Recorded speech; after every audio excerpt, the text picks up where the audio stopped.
Bourbon, Belts, Blockbusters. You are listening to the Triple B Podcast.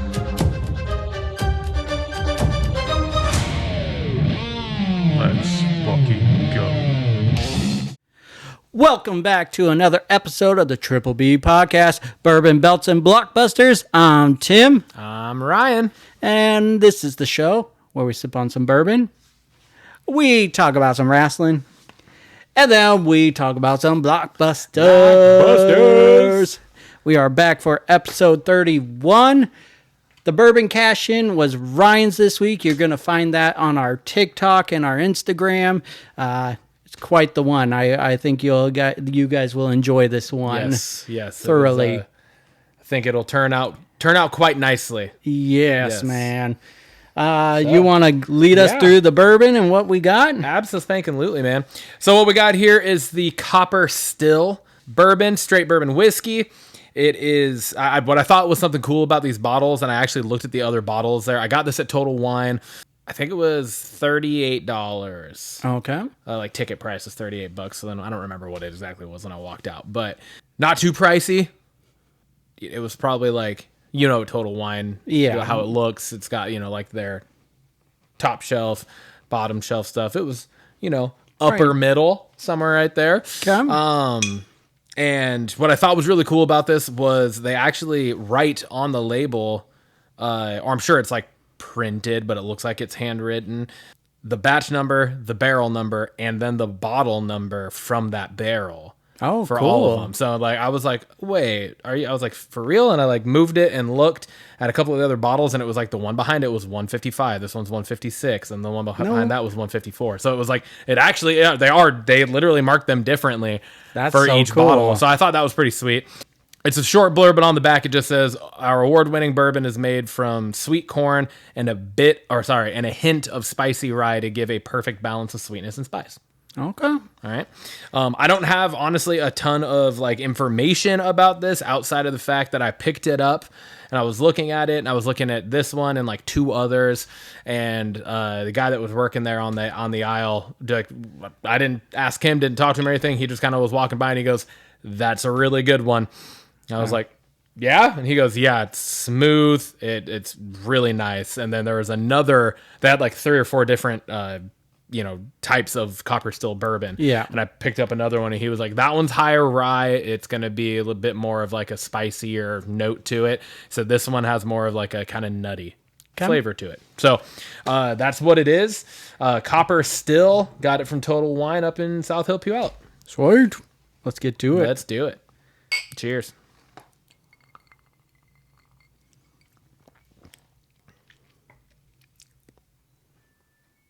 Dude, damn, it is smooth. There's no burn, and I get there's that. I get that nutty feel, that nutty taste way in the back right now, but just on the way down. Damn, yeah. That description on the back is exact. It literally very sweet, hint of spice. That's really nice. I didn't mean to rhyme there either, but I did. I think I'm gonna need another finger of that later on. Yep. Yes. That one is really good. You'll get a finger. Promise. I'm going to give this one, I'm going 8.5. Okay. 8.5. Nice. I really do enjoy it. Yeah. I can tell this is going to be a easy drink throughout the episode. Yeah, absolutely. I'm going with a 9 on it. I was hovering, right? I was like 8.5, 9, 8.5, 9. Mm-hmm. No, I'm going with a 9 on it. I really like this. It's really nice. Thank you, guy at Total Wine, for the recommendation. You know what I really wish that either of us had was the ability to talk like bourbon connoisseurs. Yeah. You know what I mean? There's a handful of people that I follow on TikTok, and I actually haven't done it yet, but I'm working up a little bit of courage, but also just what I would want to say, because there's 2 specific that I want to just send them a message on TikTok from our TikTok account. Yeah. And just hey, really love your content. Any recommendations, stuff like that, me and my buddy, you know what I mean? We're new, up and coming, but he is a bourbon dude. So and he's fucking awesome. Yeah. But the one main guy specifically, and he's always he takes a drink, or at first he sits there and sniffs it, and he's like, oh man, he says like on the nose, and he gives like all these hints about things, and I'm just like, that's so impressive. Yeah. Because like, I'm like, on the nose, smells like sweet alcohol. I don't know that well. No, we enjoy bourbon, but we are not in any way, shape, or form bourbon connoisseurs or educated in that realm of things. I would love to be. I would love to get there, and I hope eventually I do. But no, I agree. I just enjoy the taste, but I couldn't tell you the different hints and notes of things. But when you talk about it, yeah, exactly. And then it does, like it comes through. Definitely start like the sweet and spice. It's like I got that exactly as it read while I was drinking that. Just like on ones before where we've read things, it's like I wouldn't tell you that. Yeah, just out of nowhere. Like I'm not gonna drink one and be like, yes, I get a little like this dude that I watch. He's fucking awesome. He's like, there's like stone fruit, and he's just like naming all this stuff, and I'm just like, what the fuck? That's so awesome. But anyways, we digress. One big pikey on TikTok is who he is. He's fucking awesome, and he's just this buff, like big buff dude that's just like. It just seems like a cool fucking hang, honestly. Yeah. Like I'm just like, all right, and he does all sorts of like drink reviews and stuff, and like people will comment different. And what's awesome about him, when not when he's doing necessarily the bourbon things, but when he's doing like a mixed cocktail or he'll do like seltzers or whatever, he chugs the whole thing. Like he'll make a full pint of whatever it is, and he just and then he always does like this fucking awesome review. It's awesome. Great. And he is straight up honest, like because like some things will like send him certain things. Yeah, and like he always says like, yeah, I'll do this live on the thing, but he's like, I'm going to be brutally honest with my feedback. Like, I'm not going to like sugarcoat it and make you guys look better than you are if I don't think you are. Yeah. Type of thing. And he's very honest about it, and that's why I really enjoy him. He's awesome. You have to look him up. Yeah, I'll have to check that out. Any hoozle. Right, we got our socials. We are at Trip B Pod on Instagram, X, YouTube, and TikTok. We are on Spotify, Apple, and Amazon Podcasts, Triple B Podcast, Bourbon, Belts, and Blockbusters, as we've mentioned before. And we have our Gmail account. It is triplebpod619@gmail.com if you want to hit us up, interact with us, send us information, send us ideas, send us new bourbons for us to try. We would love that. Any and all interaction with anybody is we're here for it. So we have enjoyed the little bit of interaction that we've had so far. So hit us up, and sounds good to me. All right, Ryan. So we got the return of our fact check. This is your week. This is where you go through the previous episode and call us out on our bullshit or clear things up. So what do you got? I have just a few things. I only have 5 things. From last week's episode. It was again fairly clean, and it wasn't like I waited until last second this time to do it, so I wasn't like rushing through it. I full blown was just like into it, listening to it. I was driving Lainey around while she napped, which is so much fun. But it does give me the opportunity to listen to the podcast because I don't drive pretty much anywhere else. So only a few things. Only got 5 things. First and foremost, we had said, or technically, I guess you had said this, but that the Women's Intercontinental Finals would take place on this coming Monday's. That was Netflix the one I was talking premiere. about. Is that the one? Yeah. And they actually, like, I thought that was true as well. Like, I was like, oh yeah, totally, that makes sense. But I read it on a reputable on website. Monday this last week, he said it was the Wade Barrett week. said that it was going to be in 2 weeks' time, and I was like, wait, what? And then I did look it up. It is going to be the finals will be on January 13th, and that was in my fact check last week. No, I read it from a reputable website, and when I heard that part, and that was the part I was alluding to before we started recording. Yeah. So it'll actually be on the second episode on Netflix, but coming within the next week and 2 days. So that's exciting. Continuing on with the women's IC, we kind of just like were spitting back and forth like what the combos of those matchups were going to be, and we weren't 100% sure on them. But it was and did end up being Dakota Kai versus Zoe Stark, and then Io Sky versus Lyra. Oh my God, why am I Valkyria? Yeah, thank you, Valkyria. I was like, what am I doing? Why am I spacing on her last name? That's that, and those matches did take place.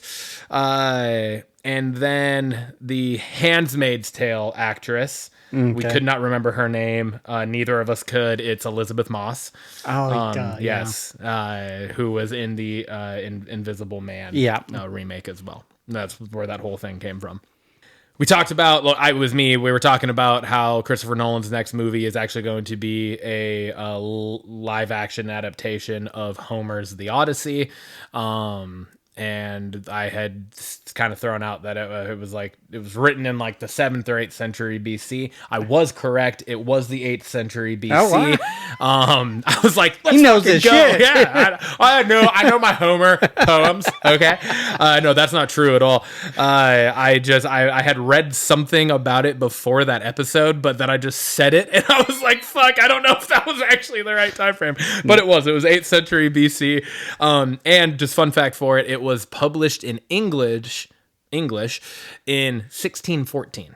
Okay. So 410 years ago.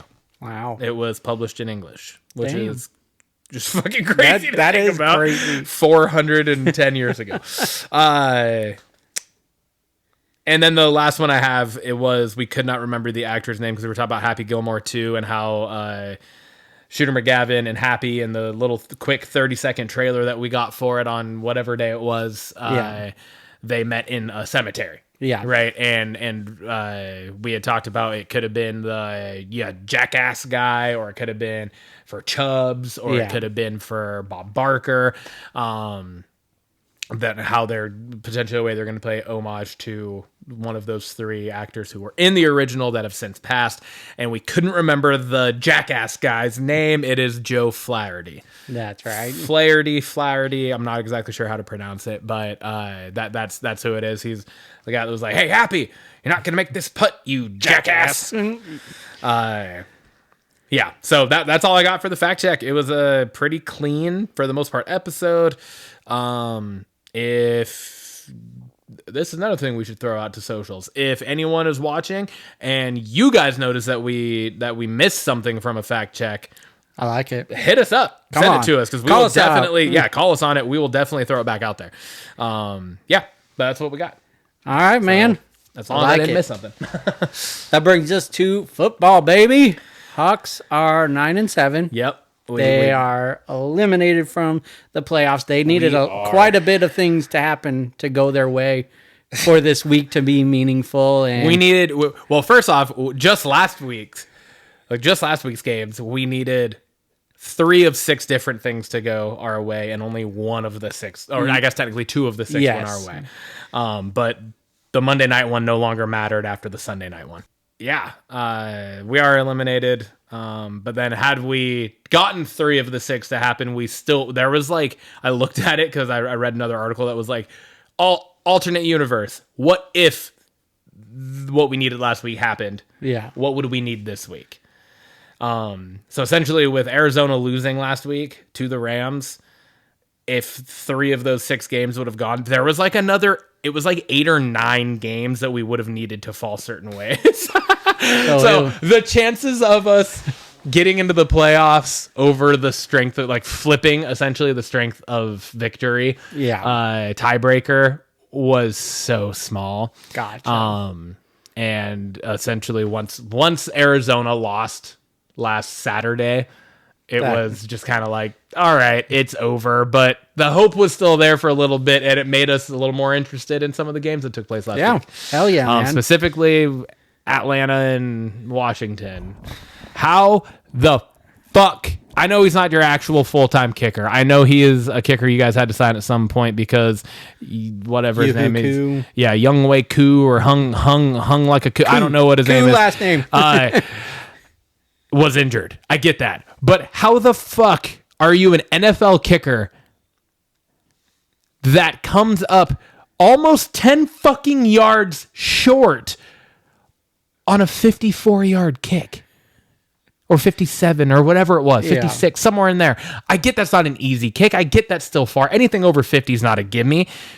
But coming up. But dude, you had it dick straight. You had that dead center down the uprights. But you were fucking 10, like, it was so short. Yeah. It landed in like, maybe not 10 yards, but it landed like in the middle of the end zone. Yeah. So, I mean, really, like, air time and the trajectory of it coming down, like, it's still pretty fucking close to being 10 yards shy of making it. Like, how the fuck, man? Because that wins the game. You win the game right there. Mm-hmm. You win the game. Fuck. And now that I know that we needed, like, another 8 or 9 different fucking outcomes to then fall our way, whatever. Okay, it is what it is. Fuck the Cardinals for being pussy-ass little bitches. They just really fell off the cliff after we beat them. Their fucking tight end, literally the play that ended that game. Yeah. Which, like, people can talk shit about Kyler Murray all you want. He put that ball in the fucking perfect spot. Yeah. The tight end turned around and took it to the face. The ball went off of his face mask.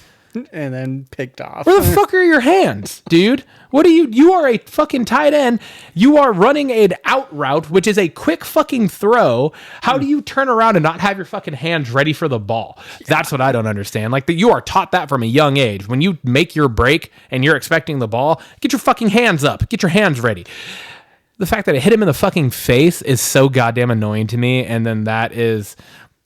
all sorts of other shit happened earlier in the season that fucked our season. I get that. But when it comes down to it and you are like, we need this to even have a chance, and that's how it fucking ends, is so frustrating. Yeah, that is. As a fan, it's like, God damn it. Should the Seahawks have handled their shit earlier in the year to not be in that situation? Obviously. Should not have lost to the Giants. We shouldn't have lost to the Giants. We shouldn't have probably lost in OT to the Rams. We probably shouldn't have lost to the Vikings. No. But we did. Yeah. We win those 3 games. We're like the number 3 seed in the NFC. Yep. Like, we win those 3 games right there. We already have a playoff spot locked up. So any given Sunday, man. Any given Sunday, that's the way football works. Let's get over the bitching and the venting about it. It is what it is. It's in the books. Seahawks are eliminated from the postseason. No worries. My question for you, Tim, is this game tomorrow against the Rams, Week 18. We know they're sitting people. They have no reason not to. They're locked into where they're at. Yeah. Right. I mean, they might be able to drop to the 4 seed if they were to. No, I don't even think so. I think they're locked in the 3. Yeah, because.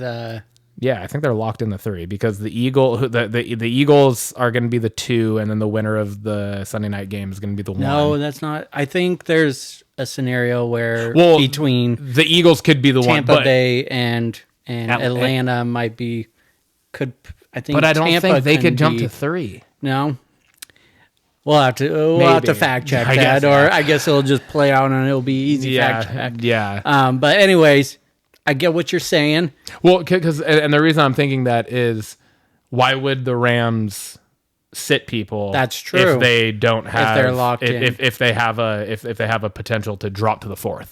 I mean, they get a home game regardless. So yeah, I guess. But would you rather play? That's true. The top 2 seeds. Would you rather play the 5th, or would you rather play the 6th? Because in this situation right now, you're looking at the 5th seed, which would be who the 4th seed plays. Mm-hmm. You're looking at the 5th seed being the loser of the Sunday night game. Yeah, that's between true. Yeah. Detroit and the Vikings, or you're playing against. Then you're probably right. What would be the Commanders or the Packers? Yeah, like. Of those 3, who do you want to play the least? Probably the loser of the Sunday night game, right? So, like, if you have the chance, like, that's why I'm wondering. Like, I feel like they're just kind of locked into the 3. Yeah, I think you're right then. Yeah. But anyway, what do you? The question here is, what do you want? What do you want to see from the Seahawks tomorrow in this game, knowing that we're eliminated from the playoffs? Our season's over after tomorrow. The off season's right now, literally a day around the corner. And like, what are the things that you're expecting to see from this team? What do you want to see happen? I think first and foremost, I want to see JSN just continue the season. Just have a strong game. Yeah. And I think he's very close to 100 receptions. Or no, he broke that last game. Yeah, I'm pretty sure he broke 100. I just want to see his game continue to go. He's only like, because he only got he only had like 3 catches for 38 yards or something last week. So I want to say he's like 4 receptions away from tying Tyler Lockett's franchise record for receptions on a season. Yeah. And like 5 receptions away from breaking it. Yeah. So yeah, I would love to see him get both those things. I feel like Tyler Lockett would love to see him get both those things. Yeah. Yeah, I definitely want to see that happen. I want to see a balanced game. I want to see our run game and passing game be good, and then just have a strong defensive showing. Just close out the year how after the second half of the year went. I want them to have a strong showing, and just want to see them win against the Rams. Just because they're the Rams, and just shut them up. Yeah. I know they're in the playoffs, but they're hopefully a one and done. I know they're going to be sitting people. I think, like, for me, it's, and this might be a surprise to you. I want to see Grubb call a good game. Mm-hmm. I want to see Grubb save his job. Yeah. Because I honestly feel like, and I'm not the only one that feels like this, because I read a lot of fucking articles about the Seahawks each and every week. That's my poop time. No joke. If I'm not researching for the podcast, I'm reading about the Seahawks while I'm pooping. And on the toilet is one of the only quiet moments that I get in my life. So I take advantage of it. And you don't got anyone knocking on the door? You doing okay in there?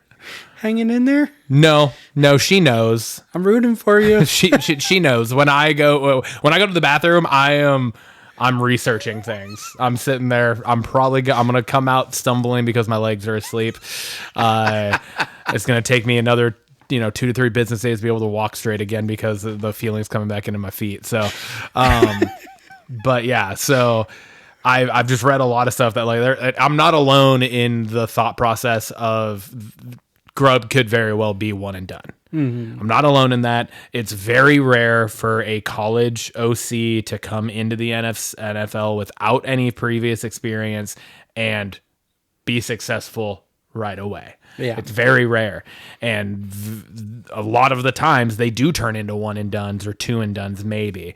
I just feel like it's such a fragile situation with the way this season went and the expectations that there were around the offense, with literally everybody returning outside of a couple of the offensive linemen. And they just overtly underperformed.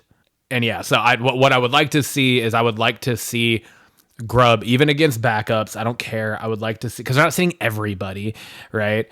A good portion of their defense is still going to be playing, I'm sure. Mm-hmm. I would like to see Grubb call a balanced game, like you said. I'd like to see him call a good game, not even just balanced, because you can be balanced and still make bad calls. Yeah. I want to see situational play calling that is good and is showing growth on the season. Because if he can do that and he can get out of week 18 with that, he might be able to save his job. Obviously, I'm not John Schneider. I'm not Mike McDonald. I don't know what they're thinking on that front. I will give Grubb some credit. The offense was a lot more fun to watch this year than previous years. I 100% agree with you on that. I agree 100% with you. He did bring a kind of pizzazz to the play calling that we hadn't seen before, and we have referenced that earlier in the season on the podcast.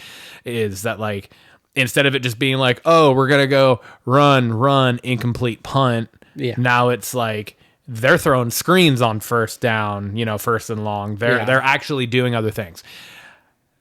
That being said, there's the whole other side to it where it was just the situational. It's just like, okay. And the red zone woes are glaringly bad. And like it's hard to look past the talent that we have and the size that we have with people in the red zone. And we weren't successful. Have to be towards, if not the bottom of the league in red zone offense, like scoring offense in the red zone. Yeah. It was just it was bad. So that's what I would. That's the number one thing I would like to see. And then the second thing was you took it right out of my mouth, was just I want to see the defense finish strong, and just carry this into the off season, pick up a couple extra pieces in the draft and whatnot. But I think primarily free agency, whatever we're able to do in free agency, and then even like our own re-signings and stuff primarily are all like, we need to restructure contracts and we need to let some people go to save money, and I think the offseason needs to be a focus on the offense this year, and specifically the line. And John Schneider has never shown an ability to do that, so hopefully that can change too. But anyways, I agree. It's been a fun season. Absolutely. We had hope when we probably shouldn't have. But they turned things around real quickly and proved they are a young team, but a force to be reckoned with. So, and the chance to get a 10-win season under a first-time head coach. That's awesome. Even if we miss the playoffs with a 10-win season, shit happens. We hosted a fucking playoff game at 7-9 years ago. So like shit happens. Do I agree with it necessarily? No, but it is what it is. And we can get to 10 wins tomorrow, and that's a really good season 1 for Mike McDonald under his belt. Anyhoozle. That brings us to our wellness journey check-in number 11. Ryan, how are you doing over there? We had Christmas and New Year's in between. So weight-wise, I'm the same. I didn't go up. I didn't go down. I'm right on that same level I was before. It was like 231.5, 231.4, somewhere in there. So that's just weight wise. In most other, which I was actually a little bummed about when I got on the scale this morning, because I had expected to go down a little bit, because I've actually been grinding. Like I've been like fully back on my game. I've been going to the gym, and I've been going hard at the gym. I'm not hurting right now, which is nice. Food decisions have been, considering those holidays and everything in there, and like having multiple different Christmases that we did. That's true. We did essentially 4 Christmases, right? Nice. Like, and so like considering all of that and all of the food and beverages that could be consumed, I did pretty goddamn good. And me and Lindsay have been getting back on things. Lindsay's been she's back into it now, which is super helpful. And so my weigh-in this morning was a little disappointing because I didn't drop any. I think I'm just kind of at that plateau right now where I'm kind of like, I'm gonna be there until I gotta kick the food into gear even more so, I think. Without it being unsustainable. That's the thing, and that's the hard part, is like trying to figure out like what are the other little tweaks and changes I need to make in the diet nutritionally that can help me get me over this little hump I'm at. But that is also something that is long time sustainable, because it's like it's easy to just be like, oh yeah, cut out carbs, but it's like that's not a fucking realistic long term thing, right? Like all these fad diets and all these different things, like it's not a realistic thing. So Lindsay and I have really been talking about, like, we started juicing again, which that is sustainable. It's just, we drink like 12 to 16 ounces of juice that we make at home. With, we got like beets and ginger and different fruits and veggies and stuff all in it, which is just helpful for cleansing purposes. It actually it makes me feel a lot better in the mornings when I do that too, because it like takes away like morning bloat and stuff like that. Like I feel better, especially when I take it before I go to the gym in the morning. That's really nice. But I think our main focus is getting back onto planning food throughout the week. So like we usually sit down on Sundays and we have like a whiteboard, essentially a whiteboard that's magnetic to our fridge, that we like write out each week, like what are we doing for lunch, what are we doing for dinner, all of these weeks, or all these days throughout the week, and plan it out, because when it's planned out and written, we're more likely to stick to it as opposed to being like, what are we going to do tonight? Oh, I don't know. Okay, let's order pizza, like something like that, or let's get takeout, or let's go out somewhere, or whatever. It just makes it a lot more easier to follow. And we're getting back onto when we cook at home. When we cook food, it's primarily plant-based. Gotcha. When we go out, we can, we eat whatever for the most part. When we go out, we're not like super strict, but when we're cooking at home, it's primarily plant-based. Gotcha. So, and if it's not, it's, we have a meat, but like for the most part, we're like cutting out dairy again and all sorts of stuff like that. So I think it's really just that it's the food part of it that really, we got to get back under full control and do that. But I think it's just the fact that stayed where I was at through the holidays, and have even seen like from before Thanksgiving, have even seen like a small dip, a small loss, but a loss is a loss over the course of these last 2 months. Yeah. That's a win. I'm taking that. I'm pretty happy with that. What about you? Yeah. I gained half a pound. I did. But I'm actually not disappointed with that just because of food decisions I did make over the holidays and everything. And so seeing just half a pound gain was pretty good. Yeah. But I like you. You threw out this thing where we're going to hold each other accountable, which I really like. And it's just sending a text message or whatever saying, hey, we're committing to 3 times a week. Yep. At least 3 times a week. If we can get over that, fuck yeah. But 3 times a week is the goal. And we're just going to send each other, like when you do 1 of 3, 2 of 3, 3 of 3, just send it to each other throughout the week. Cause then it's like, I don't know. I'm going to take a guess here, but I don't know if this is actually part of it or not, but I feel like it pushed you a little more to get to the gym those 3 days this week, because when I texted you that, you had only done 1. Yeah. Right. Yeah. And I texted you that on Thursday, I think. Yeah. Right. So it was like, you said you were at 1 of 3, and you saw that I that day had done 3 of 3, and you were like, fuck, I got to get my ass to the gym. I feel like, at least. I don't know if that's true or not. I think I would have gone there 2 times at least. But to push the 3rd time today, I thought it was great. So I'm excited for that, and it was just fun and felt good to be send you that text saying 3 out of 3 today. And exactly, and that was my whole goal, because me and Lindsay are doing that too. Yeah. And that's why I texted you, because I was like, hey, me and Lindsay are doing this. I think it could be helpful for us, because it's been huge for both of us just doing this on the podcast and talking about it, and we're kind of pushing each other. But it's only every 2 weeks we talk about it once. We haven't talked about it really to each other outside of this. True. Yeah. So I was like, well, fuck, why are we not? Yeah. Like, literally just a simple text each day that either of us goes to the gym could literally be that change that we need to be like, fuck, I have somebody counting on me to get there, because like we have goals with this. We have things that we want to get. We have things we want to do once we get there. Yep. And so it's like, all right, if you're busting your ass to get there and get to the gym to make sure you're getting there those 3 days, and I have to be doing the same thing.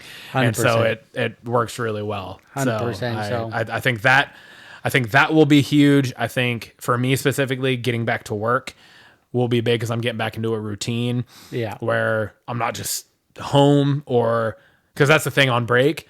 I love being on break because I get to relax.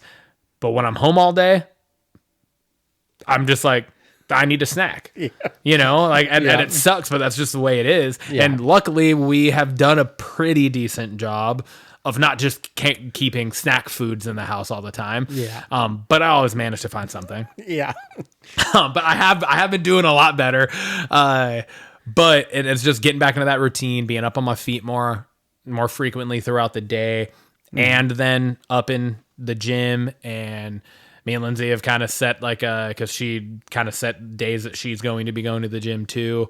And then on the days where she works, we're going to make sure that like dinner and everything is like an easy day that day, so that we can go on a walk before we put Lainey down. Nice. It's like, we're going to be getting extra stuff in. And I think like all of those things, I think this next month that we have, when we do the next check-in in 2 weeks, and then the one towards the end of the month or at the beginning of February, whenever that lines up, I think I'm hoping it'll start to see better results. Yeah. So Yeah. I dude. think, no real challenges other than the holidays. It was just the holidays are a bitch, but it could have been worse too, right? Yeah. And just to gain a half pound, like I said, big success, I think, and also look forward to the end of month check-in because I think that's where I'll see the most bang for the buck. So one challenge I did have that I did myself Uh-huh. because I was going to go to the gym this morning, but I got a tattoo yesterday. yeah, And I was like, I wasn't even thinking about it. I texted my sister-in-law. I was like, hey, would you be around tomorrow morning to watch Lainey so Lindsay and I can both go to the gym, for like an hour or so? And she was pretty much like, yeah, of course.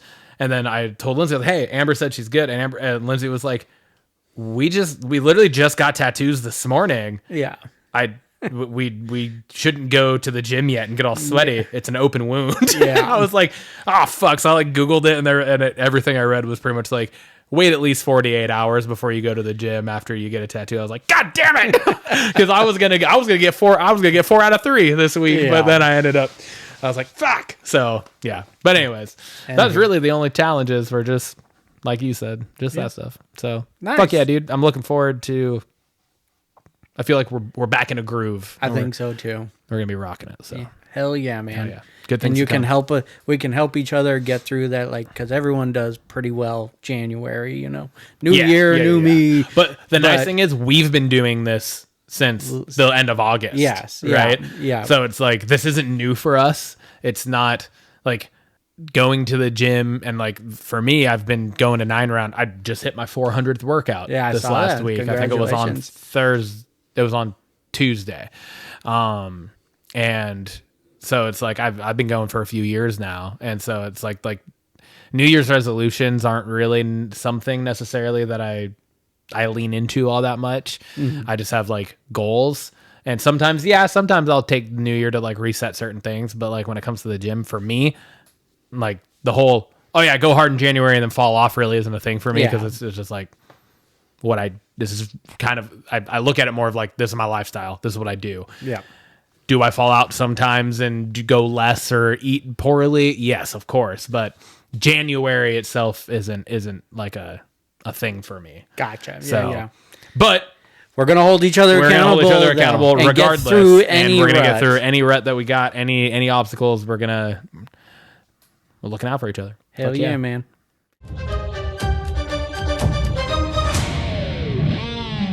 All right. That brings us to belts. Let's get to it. Well, let's get to it. What a week in wrestling. I just want to say, what a week. Yeah. Goddamn. It was a week. You want to talk about the final network episode of Raw and then the season premiere of SmackDown? Holy fuck. Yeah. Yeah. Fucking just back-to-back bangers. I didn't watch NXT. My assumption is it probably rocked too. It rocked. Because NXT always rocks. It always does. I need to watch it. I just don't. I you know how my times are. You got to do it, man. But do it. Yeah, I should. All right, man. So that brings me to hit me. What do we want to do? Ryan, what do you want to talk about? Timmy. This is what I want to talk about. I want to talk about Raw as a whole first. That's just it. I just want to talk about the entirety of the show from open to fucking close. It was the best. I want to say it was seriously one of if not the best Raws that we've had all year. Yeah, from start to finish. I would agree with that. Fucking good. It was seriously really well done. And this is coming after we just talked about last week how we're in that filler mode. Granted, this year is obviously a little different. That's the last episode on network TV before it goes to Netflix. So I think that was kind of, they pushed that to be more of a bang. But dude, that's what you should be that should be your goddamn goal every fucking week is a show like that. It shouldn't be, a special thing. That's why the show's going to be so good. That should be your fucking goal every week is as a creative team and as writers and everything. That's what you should be striving for because that show had me locked in from start to fucking finish. Yeah. and like it was so fucking good. And I watched it live. Oh, like nice. I watched it that night, and That's so I was awesome. just like, "Fuck, dude, this is so good." It was phenomenal. It was seriously so good. I agree with you, and it's funny you say that. I had that same thought as I finished SmackDown today. I was just like, dude, I know it's not easy to write 52 weeks of the year plus PLEs and any special events, but they can write that pretty regularly. That would keep anyone like just tuning in. So fucking good. It was Both a shows very were strong fucking week. awesome. Yeah. But couldn't agree with you more. Yeah. I want to talk about just the Raw highlight video that went through the years. It was like that just quick recap of Thank You USA and every end of an era.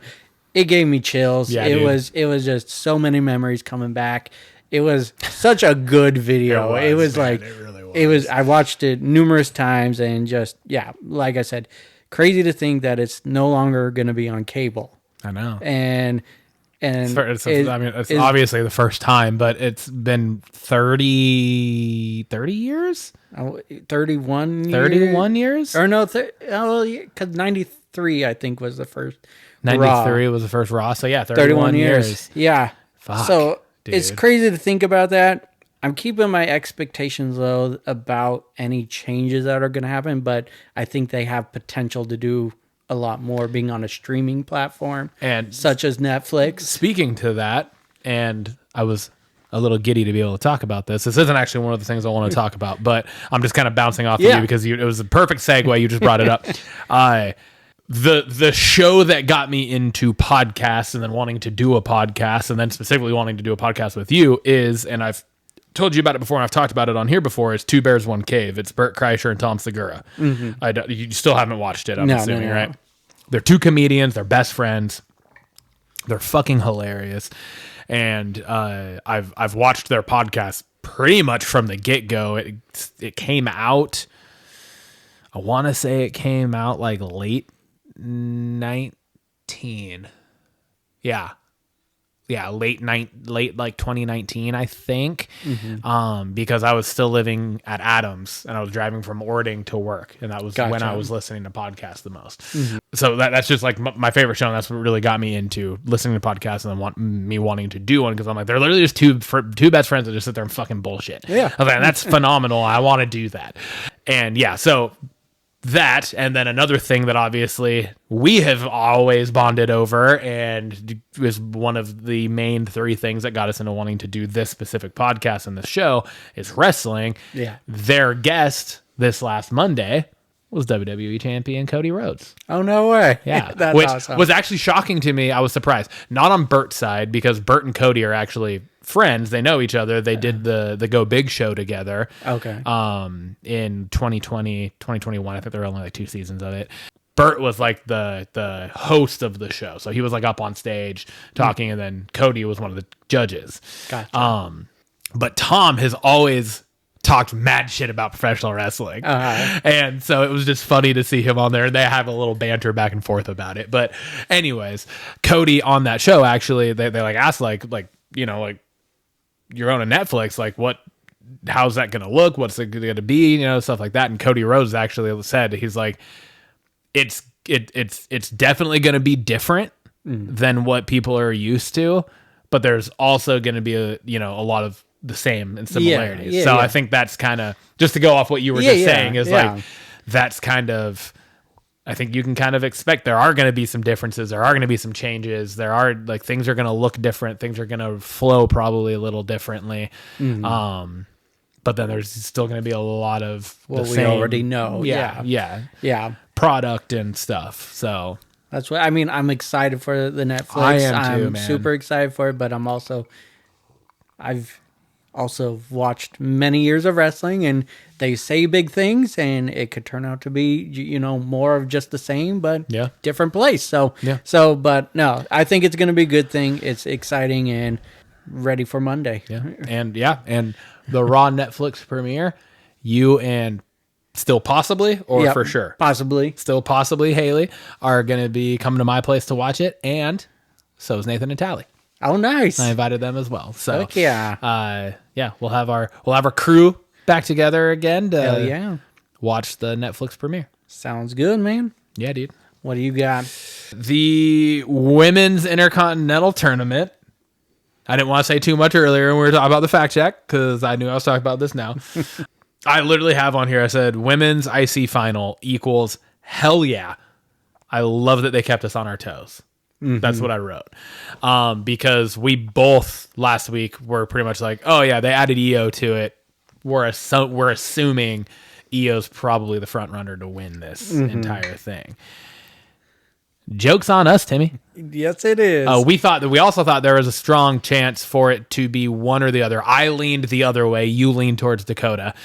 You thought that it would be that there was a chance for it to be Dakota Kai versus Io Sky because it's damage control, and that would have been an interesting final. 100%. I was leaning more towards the PFC versus damage control, Zoe Stark versus Io Sky in the finals. Neither of us thought Lyra Valkyria was going to be in the finals of this just because of kind of the pushes she's had. Yeah.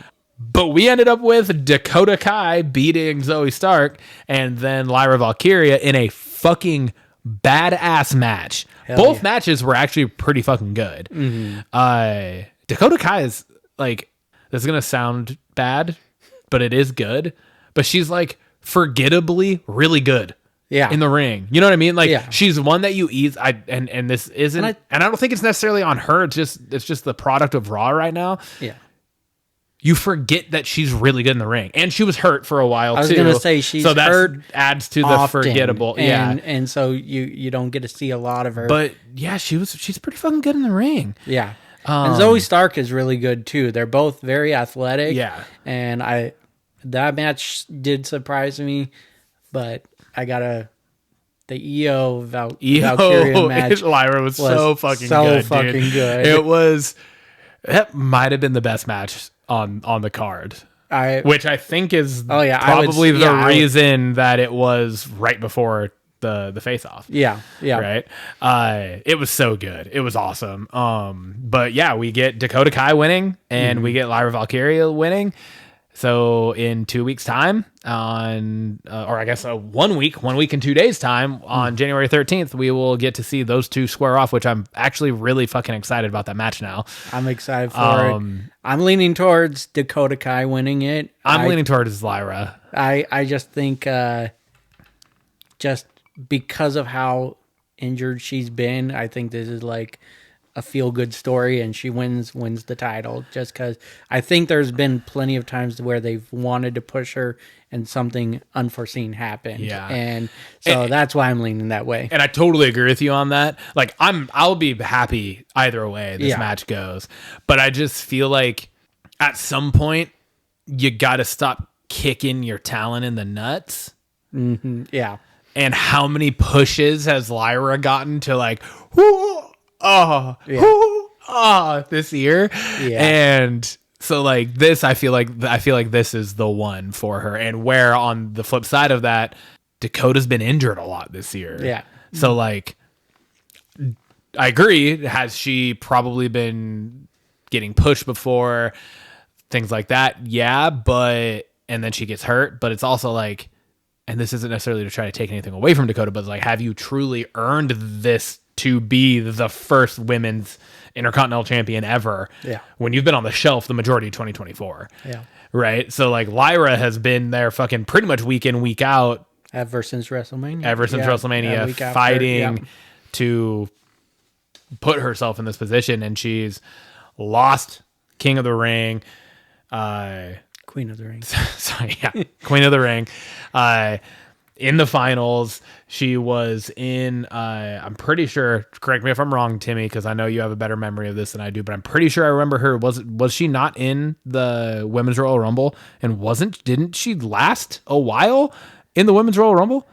I want to say, yeah. It's going to have to be a fact check, but I'm pretty sure she was in it, and I'm pretty sure she, like, did pretty goddamn well because she was still in NXT at that time, wasn't she? And then she beat Becky Lynch for the NXT title. Yeah. So and then finals of the she's Queen had of a lot of these pushes, but pushes that have ended up outside of the NXT title, right? But since she's been on the main roster, she's actually had quite a few pushes, but then and then pushes and then and then pushes and then so I'm like I'm rooting for her because I want to see her, and she's phenomenal. I hope it's the main event of Raw, and I hope they show out. Oh, that would be fucking dope. I hope they show out. That would be so sweet to have the women's IC be the main event. Yeah. What a fucking good way to push that title too. Yeah. Just the fucking history of the IC in and of itself. And yeah, this is the first time the women's IC has ever been a thing.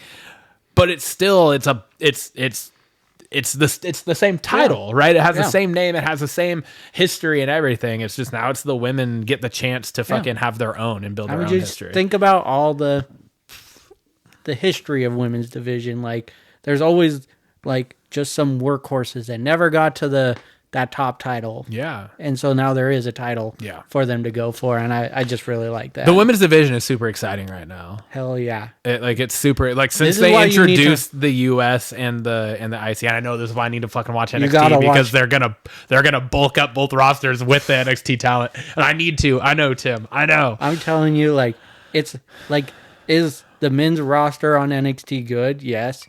But what channel's NXT on? The CW? Yeah. I'm just saying. What time?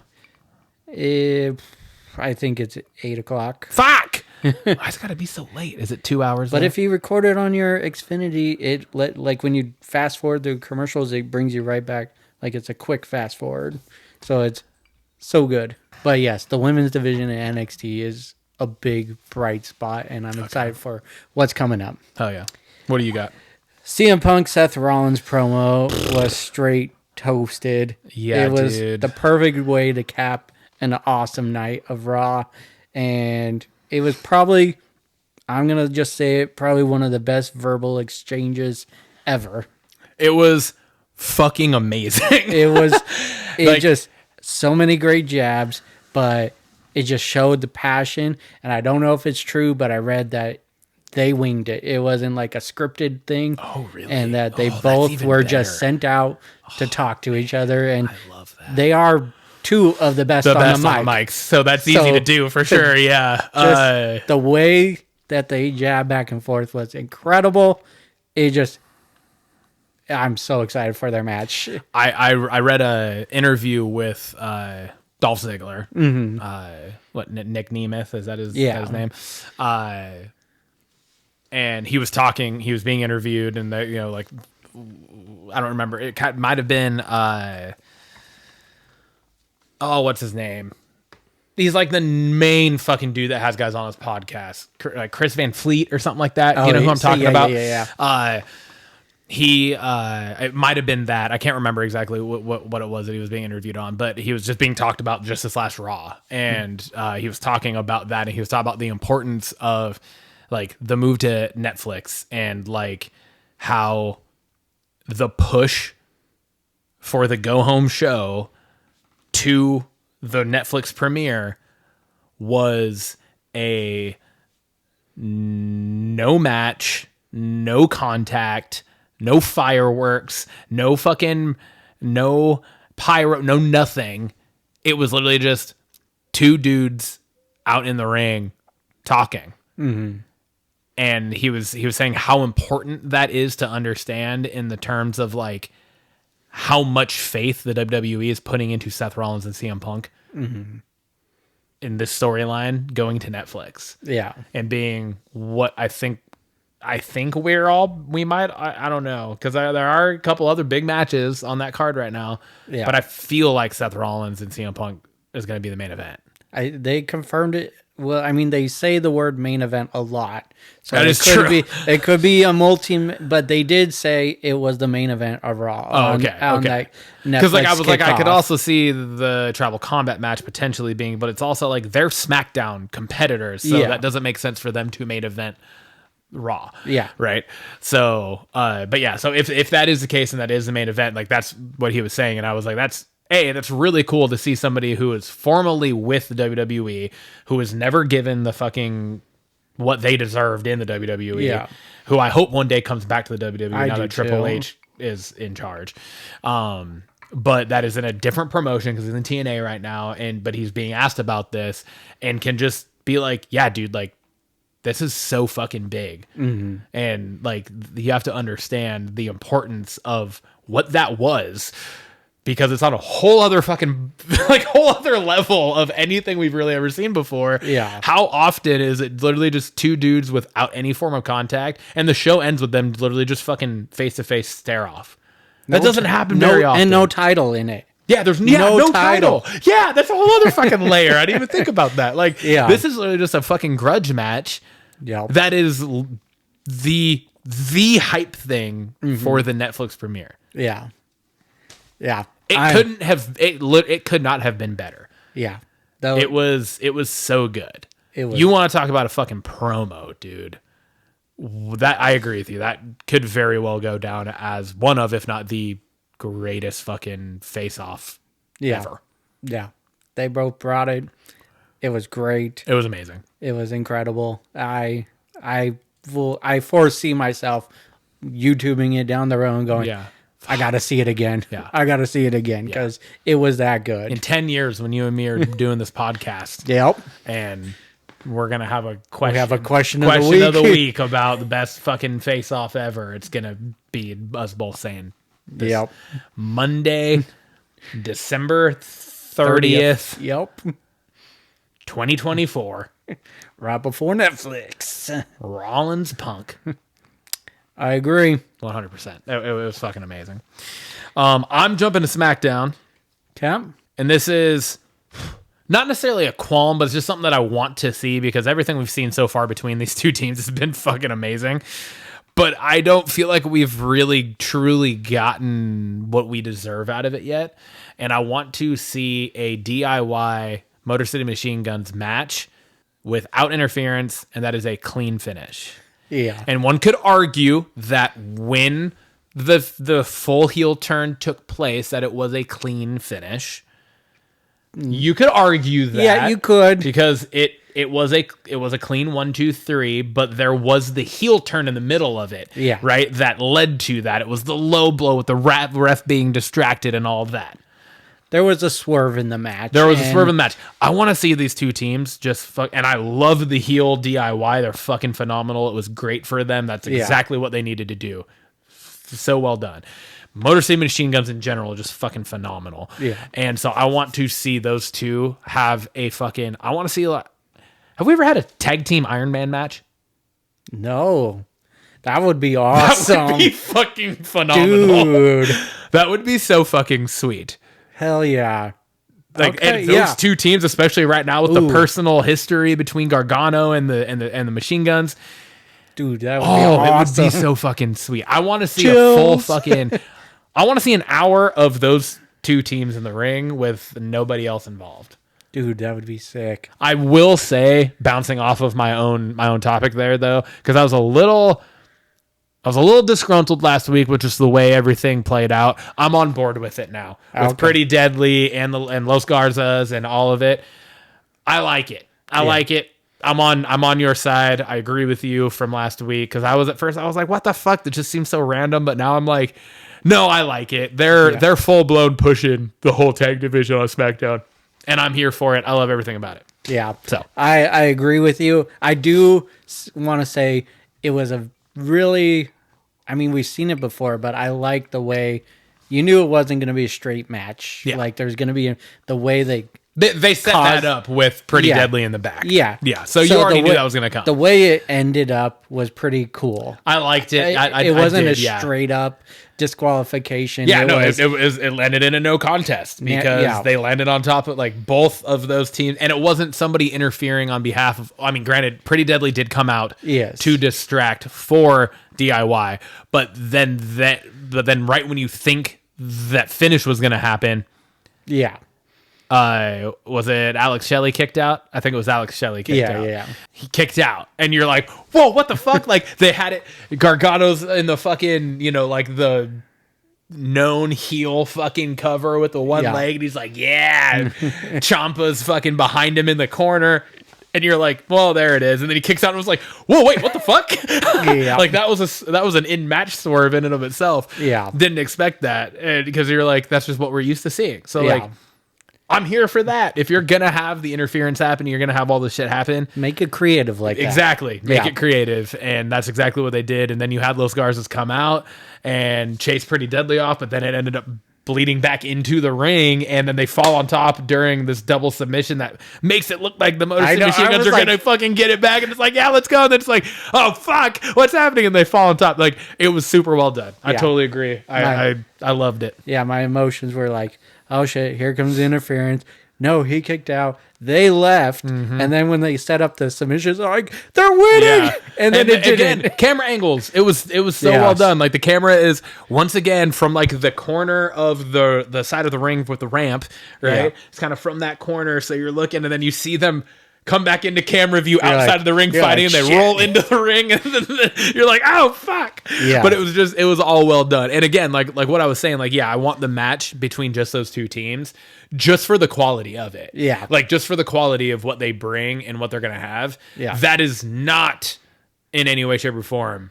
Yeah. Like, trying to take away from or down talking or whatever the how well they did it this week. Yeah. Because they did. I 100% agree with you on that. It just, like, now that, like, we've gotten what we've gotten in the past, now we got this. Now I just want to see a fucking match between those two. Yeah. You know, I want to see a match between those two. If not, like we talked last week, I think it was last week, a TLC match. Yeah. Between those two and then the Street Profits. That'd be sick. One more thing on that match is just how important the announcers are to storylines is they are pushing these guys as heels and really pushing Johnny Gargano as this big leech.